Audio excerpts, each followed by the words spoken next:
जय गुरु जी। शुक्राना गुरु जी, अनंतम अनंतम शुक्राना। ओम नमः शिवाय। शिव जी सदा सहाय। ओम नमः शिवाय। गुरु जी सदा सहाय।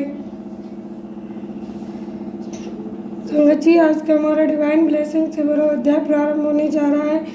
आपसे बड़ी प्रेम से, बड़े भक्ति भाव पूर्वक आज के इस अध्याय का श्रवण करें।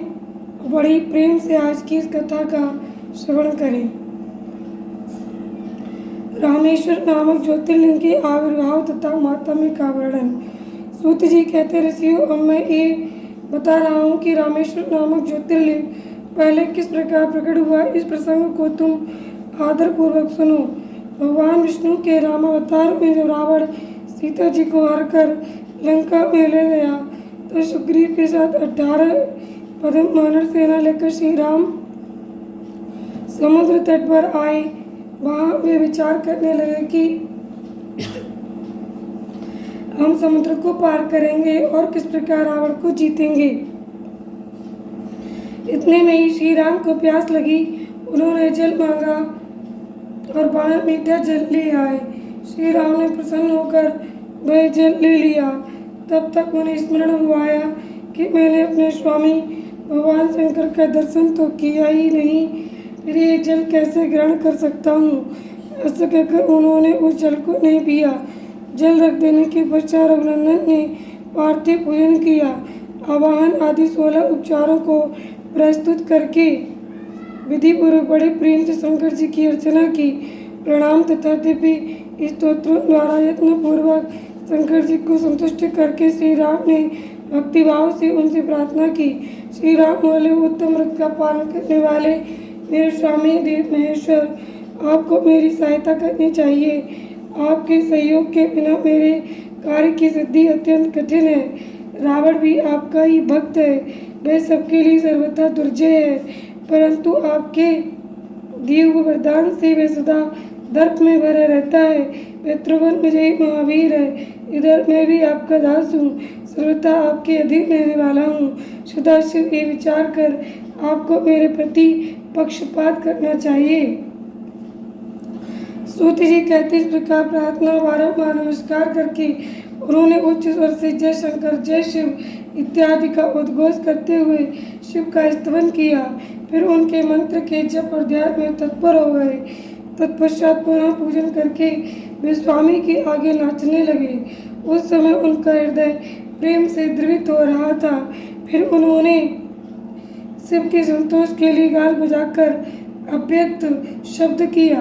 उस समय भगवान शंकर उन पर बहुत प्रसन्न हुए और वे ज्योतिर्मय महेश्वर वामांग भूता पार्वती तथा पार्षद गणों के साथ शास्त्रोक्त निर्मल रूप धारण करके तत्काल वहाँ प्रकट हो गए।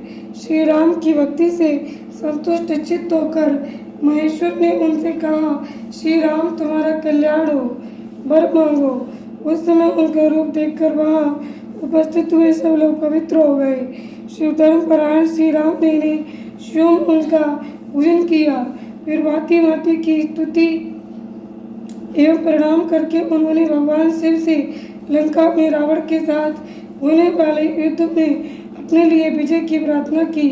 तब राम भक्ति से प्रसन्न हुए। महेश्वर ने कहा, महाराज तुम्हारी जय हो। भगवान शिव के दिए हुए विजय सूचक वर एवं युद्ध की आज्ञा को पाकर श्री राम ने नतमस्तक हो हाथ जोड़कर उनसे पुनः प्रार्थना की। श्री राम बोले, मेरे स्वामी शंकर, यदि आप संतुष्ट हैं तो जगत के लोगों को पवित्र करने तथा दूसरों की भलाई करने के लिए सदा यहाँ निवास करें। सूत जी कहते हैं, श्री राम के ऐसा कहने पर भगवान शिव वहाँ ज्योतिर्लिंग के रूप में स्थित हो गए।